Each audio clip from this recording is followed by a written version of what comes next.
Can you tell me about that story? Yep, I can. Should I start with the story? So basically, I met with a woman who's getting divorced, who's a single mom with her daughter in Ladera Ranch. She's a 3-year-old. Okay. She decided that she no longer wanted to live in Orange County. She wanted to move to San Diego. So she called me and asked me to meet with her. I went to her house and we talked about, first we bonded about being single moms. And then we talked about why she wanted to leave Orange County and she wanted to move back to San Diego for more culture and life with her daughter. And she had said, I'll follow back up with you in 2 or 3 weeks. I definitely want you to help me sell my house, but I need to arrange a couple of things with my daughter's dad. He's also going to move. So I'll get back to you in a couple of weeks. So over the last couple of weeks, I've followed up with her. I've talked to her about what's been selling in the market. And we had a phone call recently, and she said that she outlined what new things were happening in her life. And she talked about how she hadn't quite clarified things with her ex-husband, and she didn't know where she was going to move her daughter for school, and that her daughter just started a summer camp here in the area, and that she is extremely busy with work, that her job responsibilities have exploded in this time. And she sort of left me with this question saying, what do you think I should do? Do you think I should sell my house right now? Going through that, in the back of your head, are you like thinking about the commission? So I always think about, obviously, the commission, but then that is in my mind, but that's really not the first thing I think about. I think about, okay, what are the factors that are involved in her decision right now? Why is she wanting to sell? What are going to be our challenges? What's working in our favor? You know, her house is ready to go. It's beautiful. I don't even need to stage it. I could photograph it tomorrow and launch it. But where is she going to move?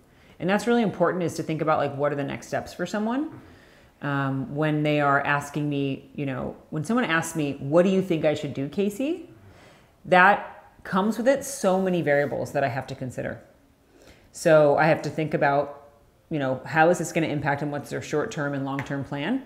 And so I thought about, when she described to me the current scenario that she's in, that there are a lot of factors that would create tremendous stress for her. She doesn't know where her daughter, if we moved her right now, if I put her home on the market and I was able to get an offer, which I think that I could do very quickly, and got her home under contract, it would be challenging and stressful for her to try and figure out where to move, because she said she's busy with work. She doesn't have much free time. She's a single mom, so she doesn't have a lot of support with her child. She just enrolled her child in a camp here.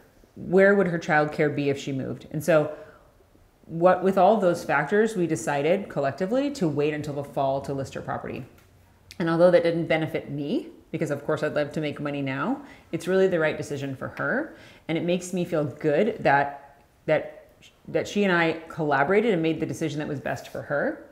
And I could tell that at the end of the call that she felt at peace. And it felt good to think, I did the thing that was right for her. And that's how I love to do business, because she appreciates that it would be expected that a realtor or a salesperson would push for doing it now.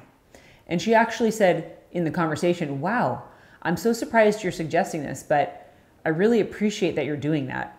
I would have expected that you would have told me all the reasons why I should sell right now. And I think that people are surprised when in sales, the salesperson actually takes the time to consider what's best for the customer and not what's best for the pocketbook.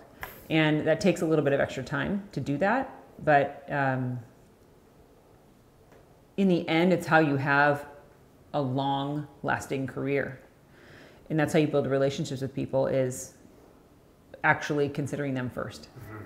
So if you are in sales or you are commission-based, we always have this struggle, especially now during challenging financial times, between advising our client to do something now, because we know that we as a salesperson can earn money from it, or waiting until the time is right.